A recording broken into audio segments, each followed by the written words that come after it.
This is the Good Fire Podcast. Stories of Indigenous fire stewardship, cultural empowerment, and environmental integrity.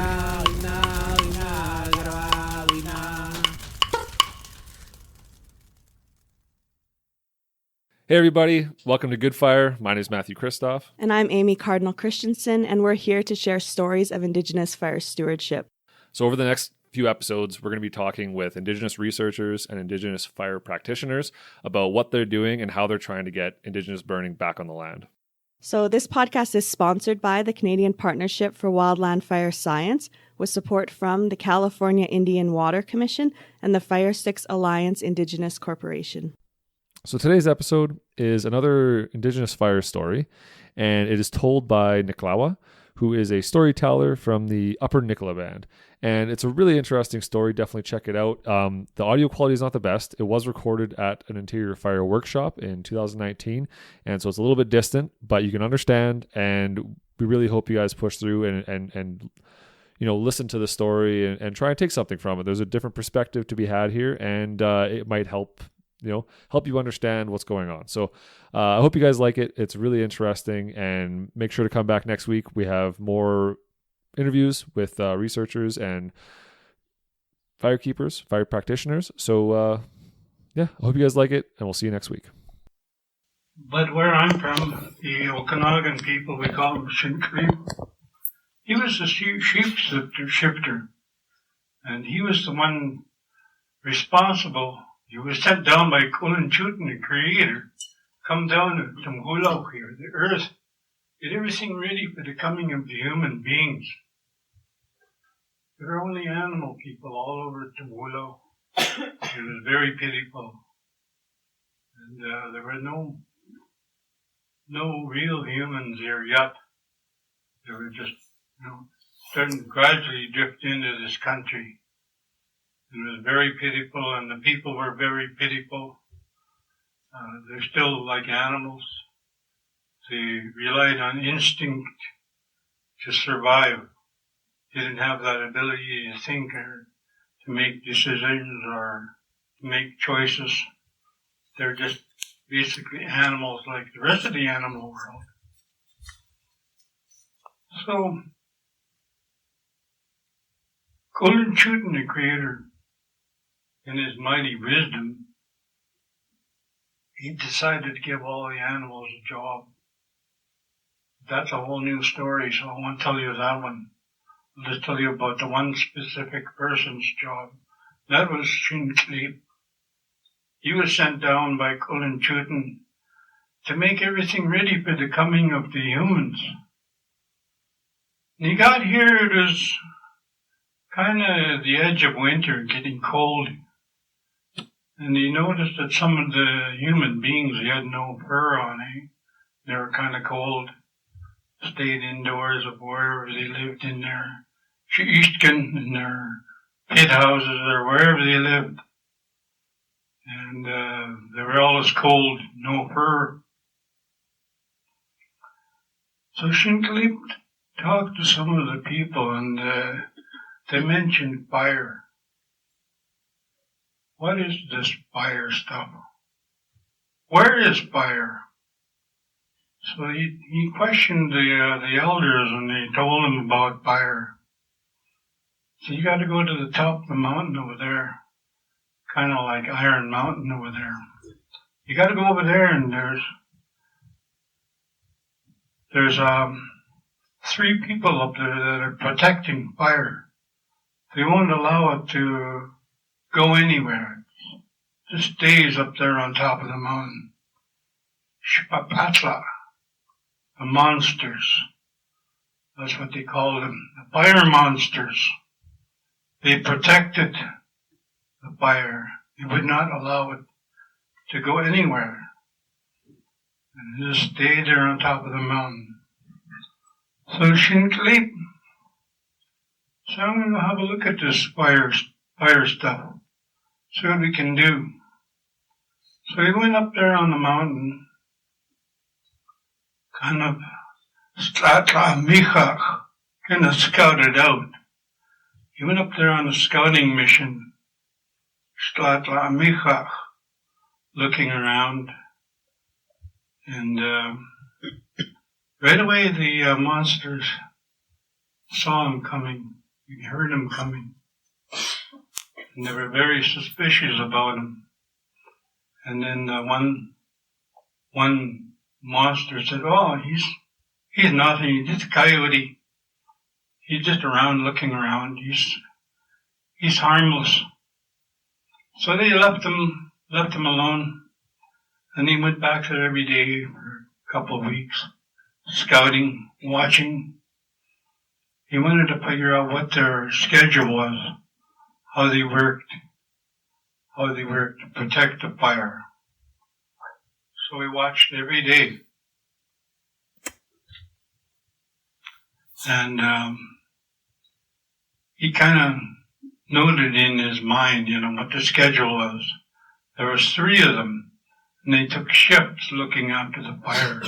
2 would sleep and 1 would stay up during the night. And so he figured that out, and he watched them. And he said, "Well, I'm going to follow this schedule pretty close, and then when I get the opportunity, I'll steal the fire." So he watched the schedule, and he found out when the two guys and a gal, 1 girl, is when the girl's by herself, I'll take advantage of that and run in there and steal fire. And I'll run with it and leave. So one day she went over there to the house, to their Chito, their house. She was waking up her brothers to go and take their shift on the fire there. It was her turn to go to sleep. She was getting tired.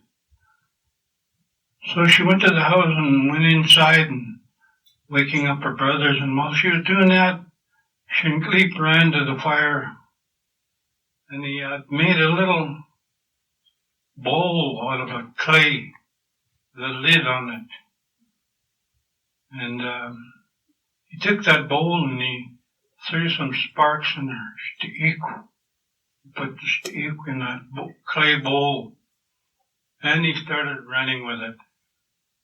And then they spotted him and started chasing him. And he ran and he ran. Rachel, Shinkleep. And the Spapatla was right after him, chasing him. So he ran and ran, and as he was running, he had a bushy tail back then. And his tail was kind of hitting the clay pot. Pretty soon his tail caught fire on the tip. And his tail, right at the tip of the coyote's tail, turned white. That's why today coyote's tail has a little white tip on it. But they continued to chase him. He ran and he ran, getting tired. So they kind of planned it earlier that they were going to relay this fire. So the next one in line was Possum. He says, "Well, I'm a pretty fast runner. I'll take the stick from here and go." So he took the stick from where he was waiting, and he started running. The possum. He ran and ran and ran, and he started getting tired. He had a bushy tail back then, but as he was running, the stick kind of sparked up, and his tail caught fire. And then all the hair burned off his tail. That's why today, possum still has no hair on his tail. He's just got a plain piece of bone there for tail. And so he passed to the next person that was in line. That was the squirrel. Squirrel said, I can outrun these guys. So he passed the bowl to Squirrel, and Squirrel started running with it.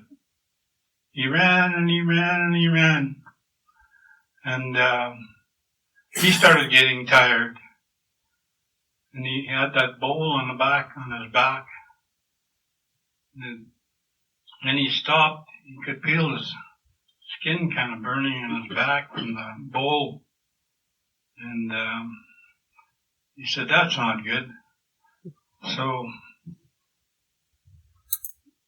when he stopped, his tail went up and covered that spot on his back. That's why today squirrels have their tail on their back all the time. The tail is bent over on their back. They still do that today. And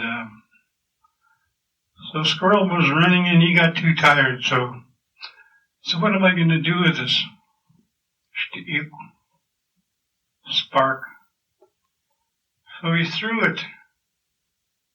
Sleep caught it. Wood. He grabbed that steak when he swallowed it. And he couldn't run. He just was just there. So Spapatla caught him up. And they said, well, Sleep here has the fire now. How are we going to get it back from him? So they tried everything. They started beating him, shaking him up. Wood would not let the fire go. He swallowed it and they couldn't get it out of him. They tried everything. Finally they gave up and said, well, I guess we lost this piece of fire. So they went home. And so Shinkleep said, okay, I'm ready to bring the fire to the people now, the poor people. So he took Sleep with him and they went up to the village where the people were very cold. He said, okay, I'm going to show you guys. Come around here. Come over here, I'm going to show you. So he gathered all the human beings. Gathered up. And he took up 2 pieces of stick off of wood. And he started rubbing it. Pretty soon fire came out. So that's one way. That's how you're going to have fire. You take 2 sticks and you rub it together. And fire will come out. The other way is I'm going to sharpen this stick. I'm going to put a piece of wood on the ground. Then I'm going to spin it in my hand. And I'll make fire come out. So he did that. He showed the people how to make fire. So he did that and sure enough fire came out. That's why today people have fire. Shinkleep showed the people how to make fire. And we still have fire today because of that. So that's kind of one of the stories about fire that we have from our area, how Coyote brought fire to the people. There are many Shinkleep stories about things why they are the way they are today. And that's all because of Shinkleep. That was his job to make things ready for the coming of the humans.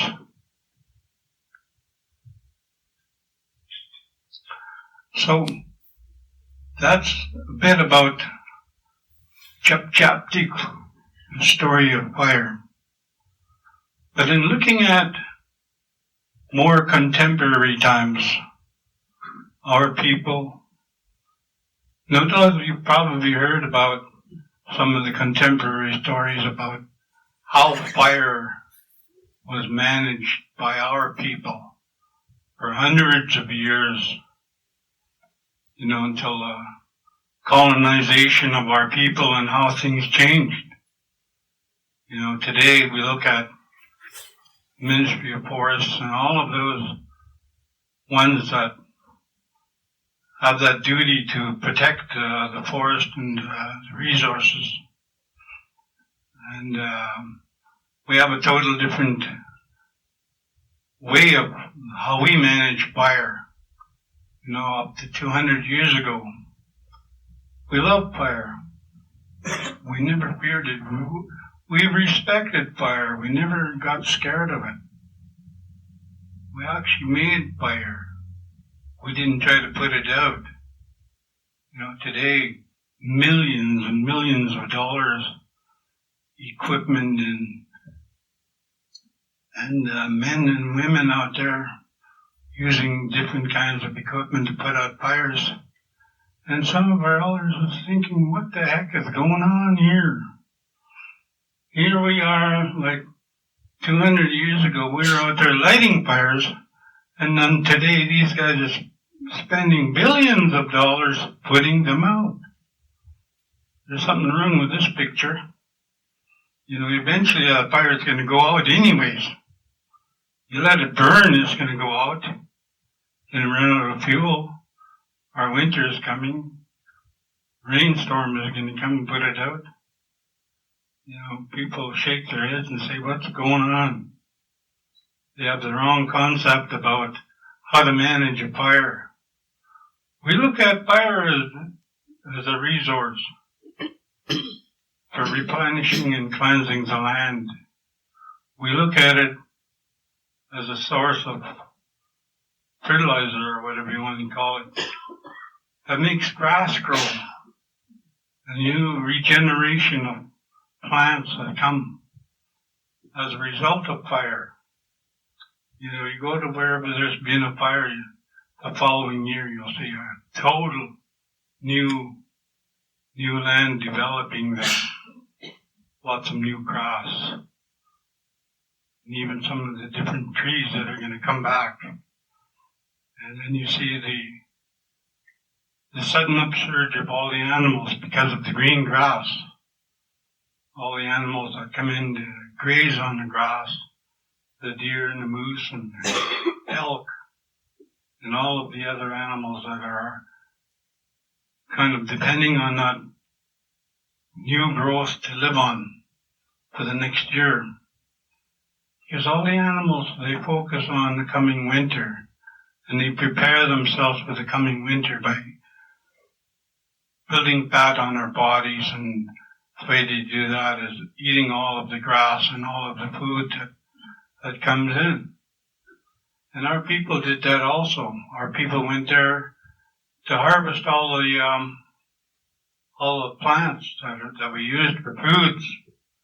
There was also our pharmacy.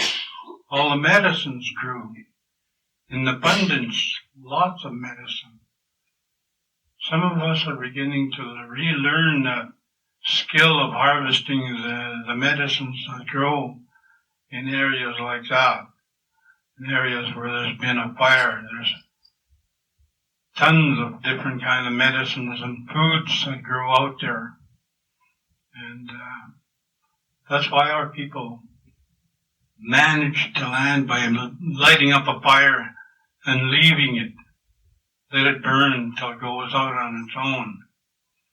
I think the last known fire that was purposely lit for that purpose was up by Monk Park above Nicola Lake. When the Stamtima went up there and lit it up and took off on horseback. Went and lived up in Coyote for a couple months to stay away from getting chucked in jail. So she hid away up in Coyote, up Glimpse Lake. But she lit that fire and did a pretty good job. It burnt really good. And for many years, the people went there to gather berries and plants and all kinds of medicines that grew there. And then the abundance of wildlife in that area was huge. People from all over the valley would go there to hunt for deer and elk and moose. Today they still kind of do that, but it's running out. Time to light a new fire. Make some more hunting and picking areas. And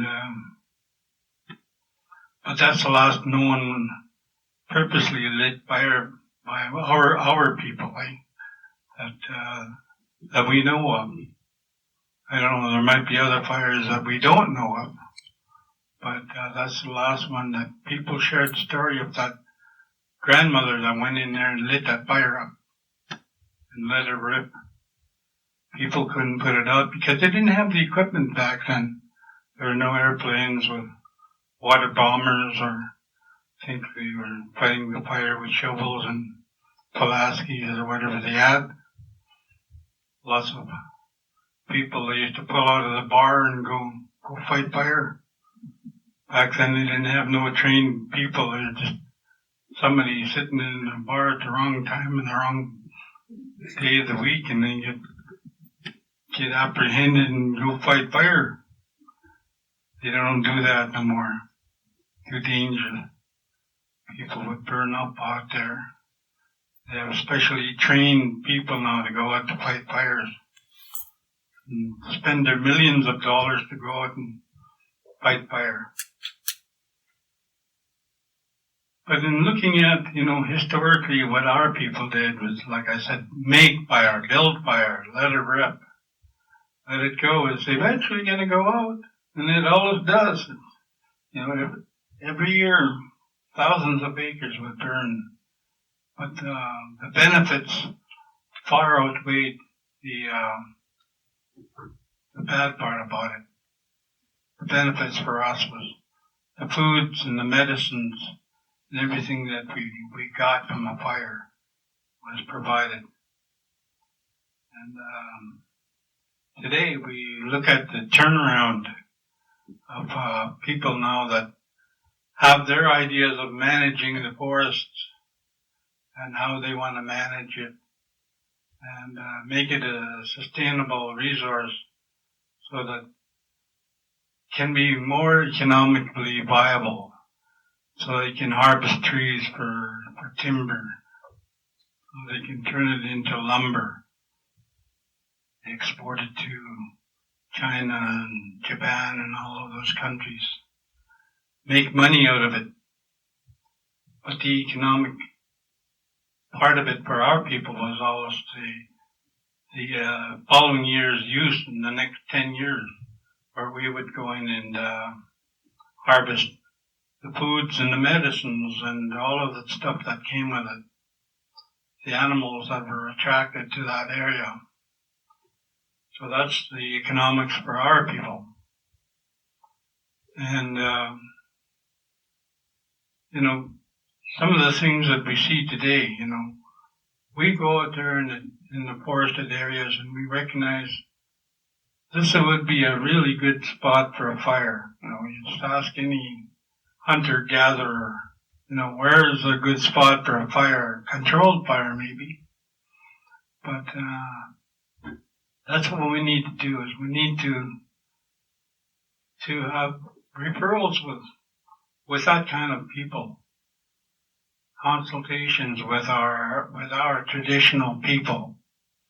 Right now we have technicians that work in our band offices, and what they've learned is what they teach here in NBIT and universities all over, the RPFs that they come out with. Is there any really consultation with our traditional people? Are we missing that? Are we missing the boat in managing our Timbula, our land, looking at how we can develop a better plan where we can all benefit, not just, the economics and the lumber industries, stuff like that. We need to look at it as a shared resource between everybody and the original people of this land. We're not asking for millions of dollars. All we're looking for is, the use of that land, the continued use of that land. So we can go in there and harvest and take what we need, not what we want. We need things, and we go there and gather it. And we only take what we need. Okay, I'll leave it at that. And if anybody has any questions, I'll be around for a little bit. If you want to talk one-on-one, that's fine. Why limit?